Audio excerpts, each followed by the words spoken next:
Numbers change all the time. Think of the stock market, think of sales, think of inventory. If every time a number changed, you had to retype the formula, you know the saying, time is money, right? You'd be using all your time retyping. All right.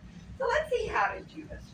Instead of typing 100, I'm going to click on the 100. Let's see what happens.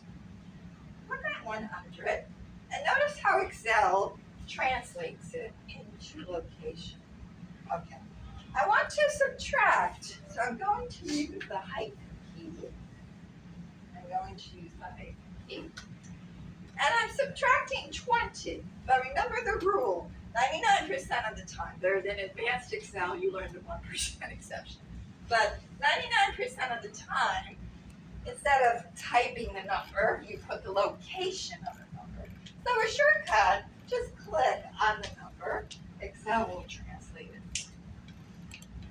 So A5 equal A5 minus A6, enter.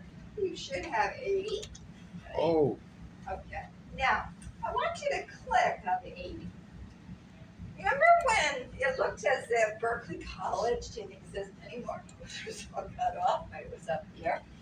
Let's see what happens when you have a formula. When you have a formula, I have a subtraction formula. On the sheet itself, you see the answer, but what do you see up here? You see the formula.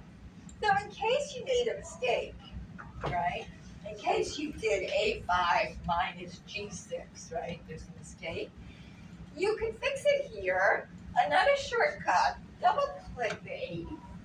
When you double click your answer, it shows you the formula.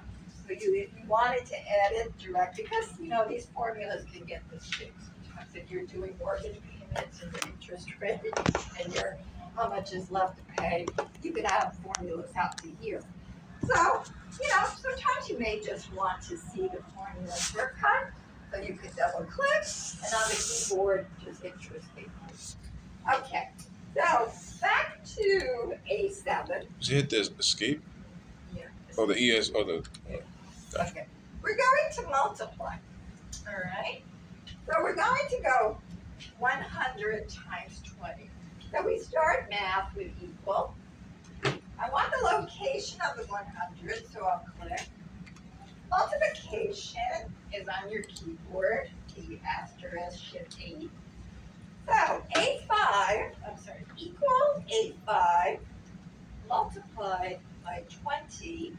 Notice when you click, Excel will automatically translate the location because of that equal sign. You're signaling I'm doing math. Okay, hit enter. Okay, did you get 2,000?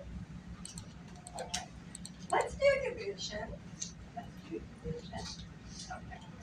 so this time let's go equal. Click on the 100. Okay.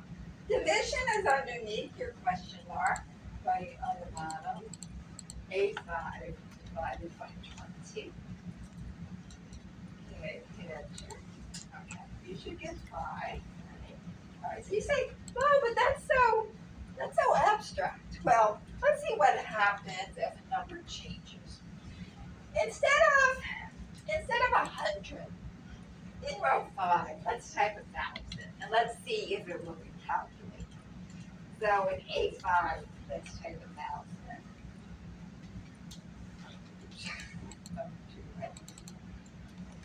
What's it? Okay. So your answer should have recalculated. You should have 50. Right? Did it recalculate here? Okay. Let's put it back. So instead of 1,000, let's do it. So the strength of Excel is doing math, primarily doing calculations once. And then no matter how much, the numbers change. The sales go up, the sales go down. HR, this person works 10 hours, this person works 40 hours, second week.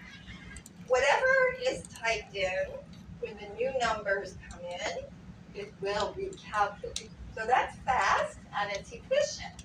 Because if you have to constantly retype a formula, the chances of making a mistake also increase. All right. So before we do addition, I just need to point out something.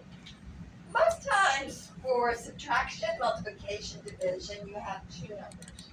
However, most times when you do addition, you may have 50 numbers. You may have 100 numbers to add up. So there's a shortcut. It's not on your keyboard. There's a shortcut up here for addition. If I wanted to, I could say equal, A5 plus A6. But if I had to add up 50 numbers, you know how long that takes? So let's try the shortcut for addition. So let's go back to row 7. Let's go back to row 7. So right on top, so everybody should have 120. Right up here, right here on your home tab, right hand side. In editing, okay, you should see like a little backward Z that's called auto sum. So put that auto sum press. We want to sum. And then something comes up. So let's try to translate this. Equal means we're doing a calculation, not text entry. We're doing that. What kind of math? Addition. Can anybody tell me what this is? It starts with an R. Up here. It's your range. Where does it start? A5. Where does it stop? A6. So if I had, theoretically, if I had numbers from A5 through A50, it would look like this. Equals sum. And then where is the first number? Where is the last number? And the colon, any number in between. All right. So when you're ready, press your enter key. Miss, how'd you do it again? You went to auto sum Yeah. and then you clicked sum? Yeah. So go up top. You're in row 7. Go to auto sum. Okay, all right. I didn't. And then, it always previews what it's going to give you, but sometimes there may be a mistake. So auto sum is Am I like supposed- spell check. You know how good spell check is 99% of the time, but sometimes it misses something. So auto sum, you can't really tell your boss, well, auto sum made it $5 million short. So you have to double check. But all right, so we should have 120. All right, I'll try. All right. Yeah, so click on the 120. And notice again, on the spreadsheet, you see the answer.